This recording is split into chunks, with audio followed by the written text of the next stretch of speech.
খুলনার দিঘলিয়া উপজেলার সেনহাটিতে অবস্থিত আলহাজ সারোয়ার খান কলেজের ম্যানেজিং কমিটির সভাপতি মনোনীত হয়েছেন কলেজটির প্রতিষ্ঠাতা ভারপ্রাপ্ত অধ্যক্ষ অধ্যাপক মনিরুল হক বাবুল।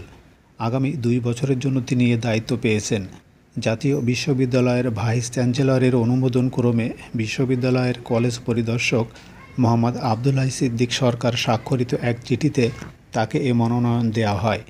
এদিকে অধ্যাপক মনিরুল হক বাবুল ঐতিহ্যবাহী আলহাজ সারোয়ার খান কলেজের সভাপতি মনোনীত হওয়ায় দিঘলিয়া উপজেলার বিভিন্ন সামাজিক স্বেচ্ছাসেবী সংগঠন, রাজনৈতিক দলের নেতৃবৃন্দ সহ বিভিন্ন শ্রেণী পেশার ব্যক্তিবর্গ তাকে অভিনন্দন জানিয়েছেন।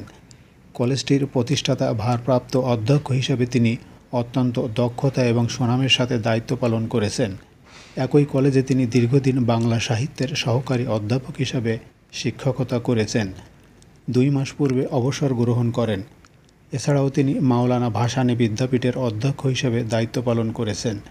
জন্ম এবং বেড়ে ওঠা দিঘলিয়া উপজেলার ঐতিহ্যবাহী সেনহাটি গ্রামে।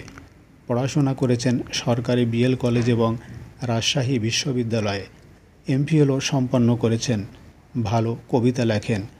শিক্ষকতার পাশাপাশি নিজেকে একজন যোগ্য সংগঠক হিসাবে প্রমাণ করেছেন।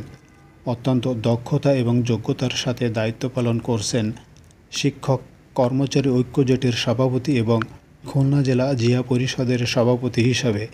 একসময় ছিলেন জেলা বিএনপির সহসভাপতি।